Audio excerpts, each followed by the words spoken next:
Fueled by Deathcast. When did the idea to start a podcast happen for you guys? Like, how did that coalesce? Say about 5.5 years ago, Uh-huh. a buddy of mine who was a radio DJ lost his job, and he took the guys who were on the show with him and started a podcast so that they still had their audience looking for stuff from them. So they had a built-in audience already. And they started doing the show, and then they made themselves a network. So they made a couple other shows with family and friends. And so I sent a message and said, hey, I said, Bobby, why don't you do a hip hop show? Because he's big into Wu-Tang and Tribe. And I said, that'd be a good show for your network. And he said, yeah, it would. He goes, but I don't have enough knowledge. He goes, well, why don't you do it? I said, all right. So I wrote it up and basically like a proposal, like this is what I would say to do. And we would do it this way. And I handed it to him. And he said, yeah, no. He said, you've got no audience. You've got no following. You've got no radio experience. He said, what do you got here? 6 half-hour episodes once a month? So I said, man, all right. So I went back home and I started looking into it. I said, screw it, I can do this myself. I said, how do we do this? And I started talking to friends of mine who had shows. I'm like, what software do you use? What do you do? I said, I have no money to do this with. So I got a hold of Bill. I said, hey, this is what I want to do. Want to do it? And he's like, well, it's kind of like what we do anyway. Because when we get together, this is all we talk about. It's all we've ever talked about. Yeah. So it's a natural thing for us to sit there and go, ooh, this news article, did you see this? And we just tell everybody else about it now. But yeah, so every time we hit a milestone, like we just passed 250 episodes. Congrats. Thanks. We're going to hit 5 years in January. Wow. I always look to that guy and see what he's doing now and go, 6 half-hour episodes, man. So, we're 2 hours a week. Every week. We don't miss a week for 5 years. Yeah. Yeah. No, that's a huge accolade. And you guys got in the game, 5 years ago. You had to explain to people what the hell a podcast was. Yeah. Like you still do to some extent, but most people know what a podcast is now. But like 5 years ago, I wasn't even listening to podcasts. I was. No, people have at least heard the term now. Even if they're not listening to them or fully understand, they've heard the word. Yeah. Yeah, back then it wasn't really. So wait, let me. And to be honest with you, Mr. Throwback Thursday wasn't the original name of the show. Oh, what was it? It was Shell Toes and Kangos. Oh, okay.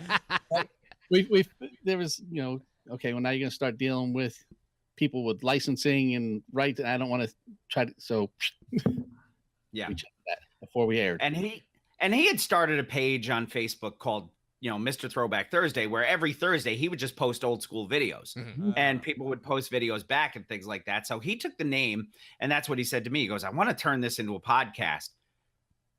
Do you think we could do it? And I said, well, we can do anything. I don't know if it's going to be any good. And if you listen to the first 2 or 3 episodes, yeah, episode 1 is a chore to get through. It really is. Everybody's got to start somewhere. Our early episodes are pretty terrible as well. yeah. And this thing just, yeah. Sorry. And this thing just grew organically. I mean, I think our first episode was 38 minutes long. Yep, something like that. And now we are, between an hour and 45 and 2 hours every week. We've got a set schedule of what we do every week. We have a routine. We have our hip hop headlines. We have our Woo News, which kind of grew organically because there was one week where all the news was Wu-Tang. Huh. Yeah. And I had said to him, I said, so this week it's just all Woo News. And he goes, I like that. Keep that in mind. Yep. So he started finding Wu-Tang articles, and that became the second segment of the show. And then we've always done the record reviews, the one and done and the record of the week. And the one and done doesn't necessarily mean one hit wonder. It just means, one album that's commercially successful. Yeah. And then the record of the week can be anything. I mean, we've had some pretty obscure records of the week. Yeah, one week we had Vanilla Ice as a one and done, and Vanilla Ice's record of the week with a completely different album. That's awesome. That was the only time we've ever done that.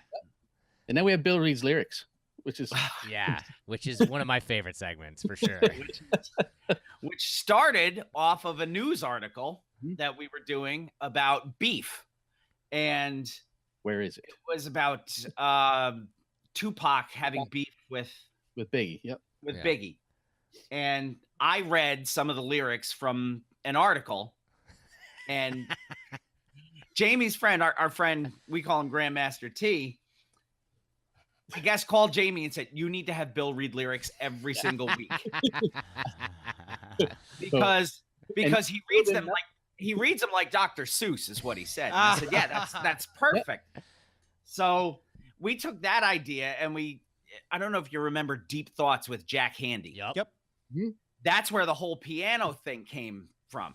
Because I said to him, I said, we ought to do this like Deep Thoughts, have the nice soothing piano in the background.